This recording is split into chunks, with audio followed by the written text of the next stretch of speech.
Salam pemirsa, pada 30 Juni, dinamika geopolitik Timur Tengah dan Eropa kembali mencuri perhatian dunia.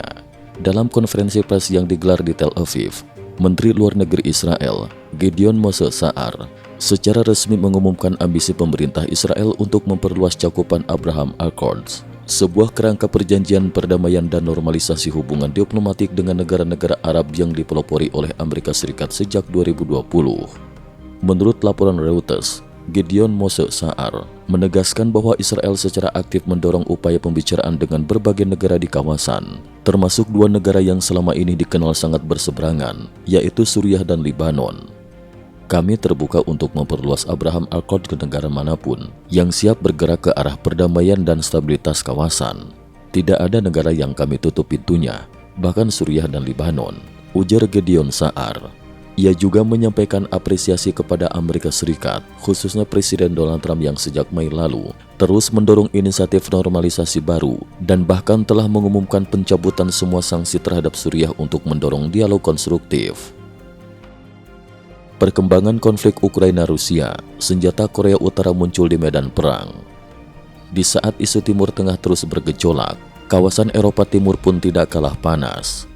Pada 30 Juni, unit drone militer Ukraina mengumumkan sebuah keberhasilan signifikan di garis depan. Sebuah kendaraan peluncur roket berganda buatan Korea Utara yang dipasok kepada Rusia berhasil dihancurkan melalui serangan drone presisi. Berdasarkan video yang dirilis oleh pihak militer Ukraina, kendaraan peluncur roket tipe M1991 kaliber 240 mm yang memiliki jangkauan tembak hingga 60 km meledak hebat setelah dihantam drone Ukraina. Dua personel militer Rusia yang berada di dalam kabin dilaporkan berhasil melarikan diri sebelum kendaraan tersebut terbakar habis. Sebelumnya, menurut sejumlah laporan intelijen barat, sejak awal 2024 Korea Utara telah memasok sekitar 100 unit peluncur roket M1991 ke Rusia. Penggunaan senjata ini oleh militer Rusia pertama kali terungkap ke publik pada bulan April, saat video penembakan roket tersebut beredar luas di media sosial dan menjadi sorotan dunia internasional. Ukraina mundur dari konvensi Ottawa akibat agresi Rusia. Masih di tanggal yang sama, Presiden Ukraina Volodymyr Zelensky mengumumkan langkah besar yang langsung menjadi perbincangan internasional. Ukraina secara resmi menarik diri dari konvensi Ottawa, sebuah perjanjian internasional yang melarang penggunaan, produksi, dan penyimpanan ranjau darat anti-personil. Langkah ini diambil menyusul intensitas serangan Rusia yang kian membabi buta dengan penggunaan ranjau mematikan di wilayah Ukraina. Dalam konferensi video yang digelar bersama para pejabat tinggi Ukraina, Zelensky menegaskan bahwa keselamatan negara dan rakyat Ukraina kini harus menjadi prioritas utama di tengah ancaman agresi militer yang belum mereda. Karena serangan Rusia yang tak pandang bulu dengan menggunakan ranjau, Ukraina terpaksa menarik diri dari konvensi Ottawa demi melindungi kedaulatan negara dan keselamatan warganya, ungkap Presiden Zelensky. Juru bicara Kementerian Luar Negeri Ukraina menambahkan bahwa keputusan ini telah disampaikan kepada Perserikatan Bangsa-Bangsa PBB dan akan berlaku 6 bulan setelah pemberitahuan resmi diterima.